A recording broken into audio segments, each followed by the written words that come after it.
Fedor to a long-term contract. He was originally scheduled to face Josh Barnett years ago. The fight fell through. They're both under your banner. It's been a long time since both these guys have the same banner. Any chance you match them two up? That's definitely one of the names that we have approached Fedor, and he's fine with it.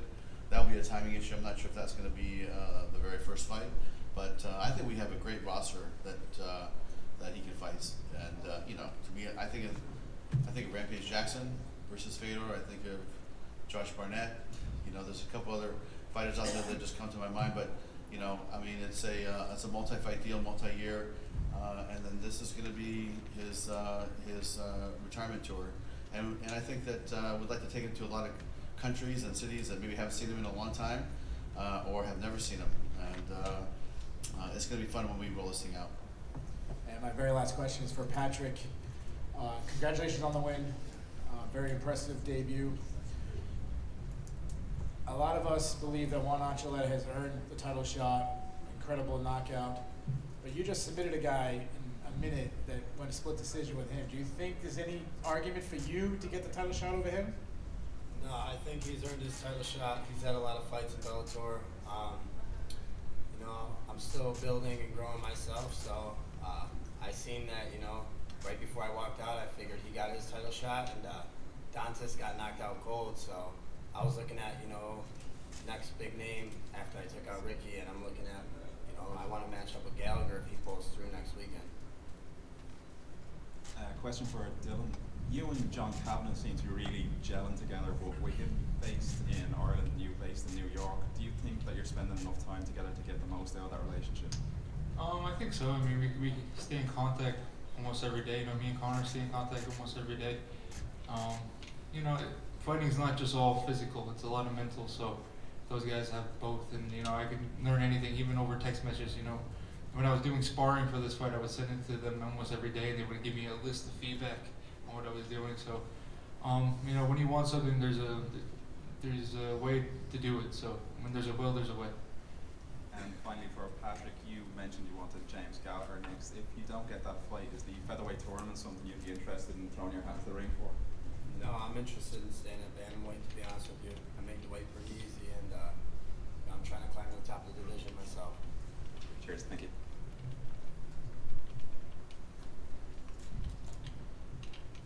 How's it going? First question is for Patrick. You were a guy that was one of the most highly touted prospects on the regional scene. You were constantly campaigning on social media to get signed by a big promotion. I guess my first question is, what took so long? I mean, we saw what happened tonight. What made you sign with Bellator? Why did you choose them? When I got offered, I felt like Bellator was the best decision. My manager, Ali, he sent me a few different choices, and I liked the Bellator route. I liked how the bantamweight division looked, and I liked how I can build. So when I got offered Ricky, I was very excited to, really make my mark here. And you went out there. You went out there and got the quick win. I mean, do you feel like you're jumping? No pun intended. You're jumping right in the mix here at 135 pounds. I know sometimes prospects need to build, but I mean, you've won 11 pro fights, 10 amateur fights. I mean, you feel like you're a couple fights away from the title shot at this point? Yeah, I won 11 as an amateur, 11 as a pro, 22 straight, and I'm not really a prospect anymore. I feel like I'm right in the mix here, just like you said, and I deserve to be here a long time ago, so I really made the most out of my opportunity here. My next question is for Juan. Juan, you just said that you want Horiguchi next. If he is out for a while, if he is defending his rising belt, is there anybody else that you would, any other names out there that you would want? Would No, you sit step around? your ass up, man. I'm here. You have my belt. You have the Bellator belt. Who else is he gonna fight in Japan? You tell me. Who else comes to mind with a 18 fight win streak now, just dominating in and out of every fight I've been in. Only lost one round in my whole career. Only been taken down once in my whole career. Who else is he gonna fight that's gonna bring some excitement to the table? My last question is for Scott. Scott, you're always one to explore options, think of new ideas. Seeing Kyoji Horiguchi tonight, a smaller, very exciting fighter. The UFC's been cutting a lot of their flyweights. Have you ever thought about bringing in a men's flyweight division into Bellator? Is that something that you've explored at all? You know what, we've talked about it, but we haven't, taken any action, obviously, and I think that for right now, we're gonna focus on the divisions we have. We're very excited about the finals of the welterweight tournament, and we're very excited about the launch of the featherweight tournament. So we're gonna have our hands full with these events. And this is a company, when I came on board, I think we're doing like 14, 15 events a year. Next year, we're gonna end up being 30 events worldwide, and could grow to 40 very easily, depending on certain television deals we're working on.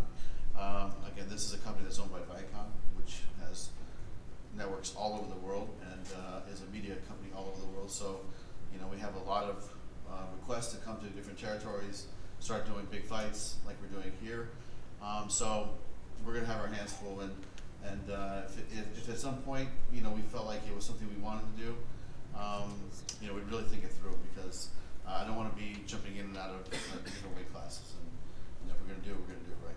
Guys, let's do Thanks, guys. let's do two or three more questions for the fighters, and then we'll allow them to leave for the evening. Starting with Danny Segura. Question for Juan.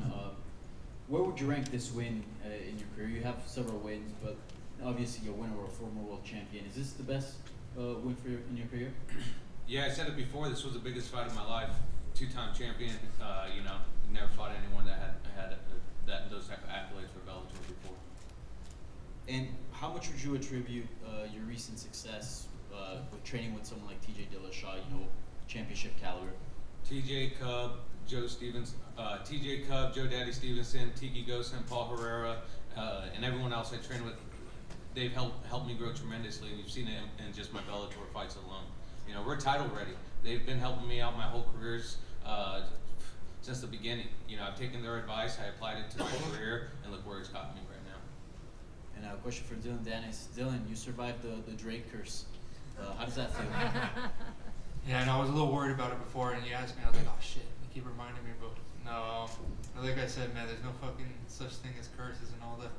But I feel like it's kind of cool to be the first person to kind of debunk it, so yeah, that's pretty cool. And then one last one. I know you were in suspension, and you told me that was killing you because you couldn't compete. Yeah. What can we expect from you in 2019? How busy are you looking to stay? I'm fine now. I mean, I wouldn't mind to go again, like next weekend, doesn't matter. I'm used to competing in jiu-jitsu almost every weekend, so yeah, just keep going. Finally get the suspension past me, and just keep doing it, If Toronto won, doesn't that make them the second? Yeah, probably. All right. Yeah, no, it's only a fight. Oh yeah. I'm trying to ruin it, man. Oh, my I bad. know we said that, but Okay, fine. Yeah, my bad. let me have a moment. Anyway, just to wrap it up, the welterweight tournament will end with Roy McDonald fighting Douglas Lima, and that will be sometime in September. And then we'll also launch our featherweight tournament sometime in September. So we're not ready to give you guys a date yet, but we'll have 2 weekends, probably a couple weeks apart in September, that will launch those 2 events. So we'll have some news shortly on that. Other than that, this was a great night of fights. It's a lot of fun to be here. New York's a great city. We love coming here. We love throwing some great fights, and we'll see you maybe next year. Thank you. All right.